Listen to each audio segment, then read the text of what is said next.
part of the reason why my living room is such a disaster is because we have all these toys everywhere. And so it would be so easy for me just to like go through all the toys, put them in a bin, and then move the bin to our basement so that we don't have to worry about a bunch of toys in the living room anymore. Just like get rid of the toys he doesn't use anymore. But we're ones to save them because we want to have another baby. So we don't want to like throw all of these things away and then buy them all over again. So we want to save them. We have a huge basement and perfect for storage, but it's filled with other people's stuff. So then we get to this point where like, well, we're gonna pack it all up, but where are we gonna put it? We can't put it anywhere. Okay, but it sounded like you thought your mom could help you with that. Yeah. So, in that circumstance, it sounds like your mom's really good at organizing things. Yep. And finding that place. Yep. So, are you open to? Originally said it's my house, my rule. Are you open to like kind of letting your mother take over for that? A little bit, yeah. I'm open to her, like, putting things away and being okay with it. It's just that the things I'm not open to are like I realize my house is a disaster. If I don't need her to coming in here and being like, your house is a disaster, things like that. Or like. So what would be the harm if you told her that up front? Just like, Mom, it's really important to me that you're seeing, I'm drowning here. I'm really, and I'm really sensitive about this. And I know, however you're feeling, I'm feeling like a failure, Yeah. And you're so good at this. Can I count on you to bite your tongue for this once, for this weekend? Because, the success of this weekend kind of hinges on whether we can continue to try to have an adult relationship. Yeah. So if you called your mom and just said, Mom, I want to talk to you, but I just, please don't say anything for a minute, and with that, is that impossible, or? It's not impossible. I'm unsure about what. There's been so many times where, I've sat there and thought about what I'm gonna say to my mom, on a phone call or something like that. Really being thoughtful about how I was gonna approach maybe a difficult conversation and stuff. And where I thought that was gonna go really, really well, it ended up really bad. Simple conversation, things like that. Where I shouldn't have to sit with my phone in my hand for 10 minutes before I call her, planning out what I'm gonna say because I don't want to hurt her feelings, or I don't want to, whatever, just because I'm unsure about how she's gonna react to something that could be just so innocent and meaningless, but she just takes offense at everything. Everyone's out to get her always. Okay. So, I think that it's doable. I definitely can do it. I just don't know what her reaction would be. So has there been a time when you have a pleasant conversation with your mom? Just about, about everyday stuff, the weather, or shopping, hobbies, things like that. Totally. Okay. But if there's anything that might be I'm sensitive about and having a conversation with her, or that she could be potentially sensitive about, one thing that she was really, I'll give you two examples. So one thing that she was really sensitive about is her weight. She's a little bit overweight. She's very sensitive about it. And that's fine. She asked me my opinion about her refrigerator and the things that she should get rid of and think that she should hold on to. This is months ago. To help her lose weight. And I went through her refrigerator and I cleaned it out. And I was everything we had in there was not that healthy. I cleaned out, and this is, this is what you look at, and this and that. And she got offended by it.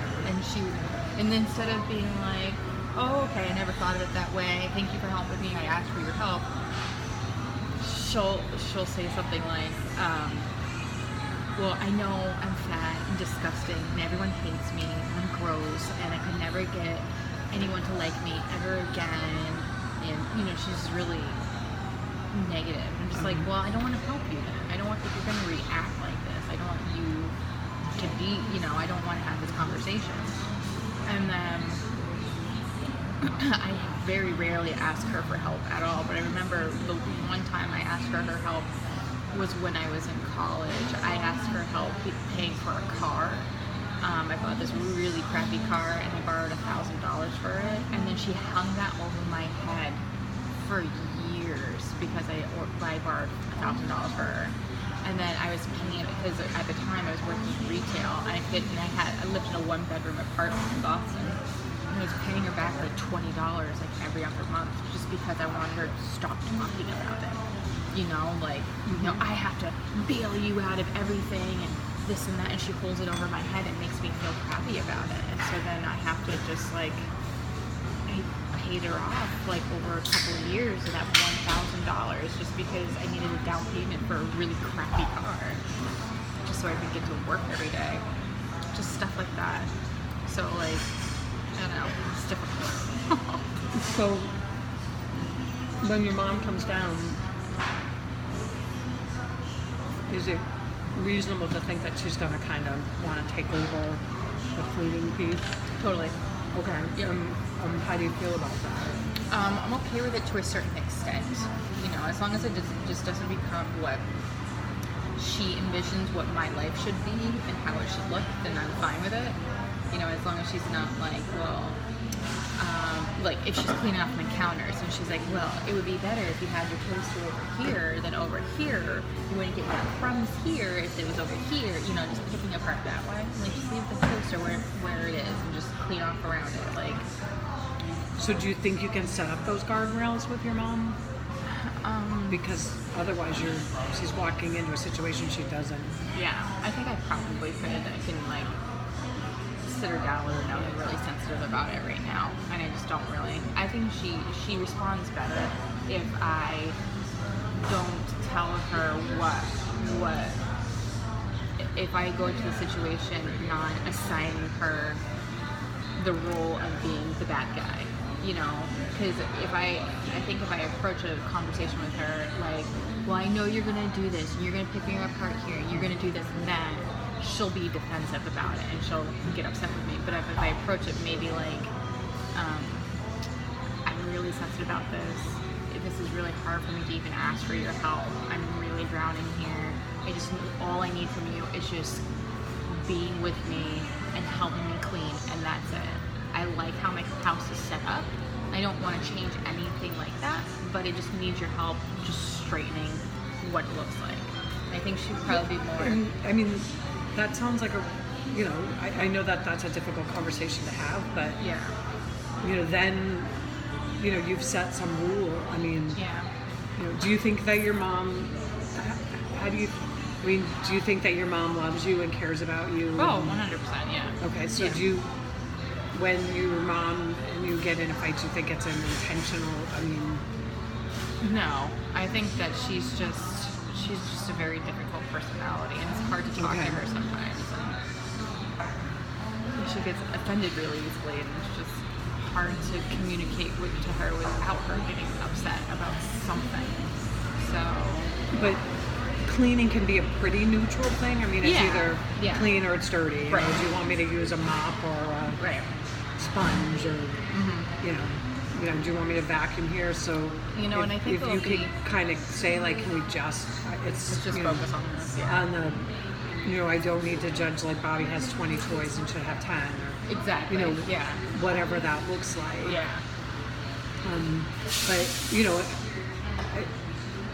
But I think that's great. That I really think you have to kind of give yourself credit that you're asking for help from someone that and trying to rebuild that relationship, and give your mom credit that she's driving 3 hours or whatever to come help you. That so you both have desire to help each other, and so but I think you have good instincts about how you work with your mom and stuff. But I think if you stick to a neutral territory, everything you said about that you'd say to your mom, none of that has anything to do with your mother. Yeah. It's all, if you just internal, focus, this is me and this is what I mean. Right. These are sort of and my that's how I kind of envision it, only because like turn around and have it like reflected like on her or off her or whatever, that she would get offended, obviously, because if I said like, I don't want you picking apart my house, and then she'd be like, well, what makes you think that I would do that? Right. You know? And so instead, I just approached it. And I mean, and I think that's fair to say when you say it that way, whether it's your mom or anyone else, anybody would get defensive because you're putting it on them. Right, I mean, it's a natural way to think or talk, especially among relatives. But if you can kind of keep it focused on you, Yeah. and understand, she wants to help. Yeah. You've asked her, so you guys are kind of met halfway. Yeah. And I think it's great that you created like a fun thing to do on Saturday, so it's not just all Right. cleaning. Yeah. And I didn't want her to think that I just didn't want to see her, so that's why I purposely am planning on something for us to do for a couple hours, so that we So can. that's nice, and Yeah. it sounds like your husband's being helpful. Yep. He's gonna kind of distract, Yeah. so you have the help there, so that's great. I Yeah. mean, that you've got the support there. I know sometimes when we talk, you talk some about that your mom, you worry that your mom has a drinking problem. So have you decided how that's going to work when she's at your house? I just know that she's gonna show up and just expect me to, because we have a liquor cabinet. Right. And it's always stocked. I mean, Brian and I aren't like heavy drinkers whatsoever, but we like to have people Right, over, yeah. so we always have like, wine or something like that on hand, and she's just gonna open up my liquor cabinet and just. And I mean, are you going Dive to be in. okay with, like, are you okay with that? Well, I think part of it is that she thinks, maybe she'll think that, I don't know, sometimes when she comes over to my house, she thinks she's like away on vacation, and this is her way of like, I don't know, having fun or Right. cutting loose or whatever. And so maybe if I just kind of put the kibosh on that, I'm just like, no, I don't personally want any, because I'm going to be cleaning and I want to focus on that, then maybe she'll kind of get the hint that maybe she shouldn't be doing that either. Well, if she is drinking, are you going to be okay with that? One, fine.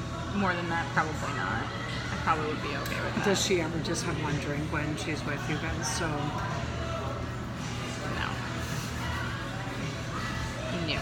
So I wouldn't even know how to approach that conversation whatsoever, because I mean, alcoholism runs in my family, so I don't know even, because if I say, don't you think you've had enough?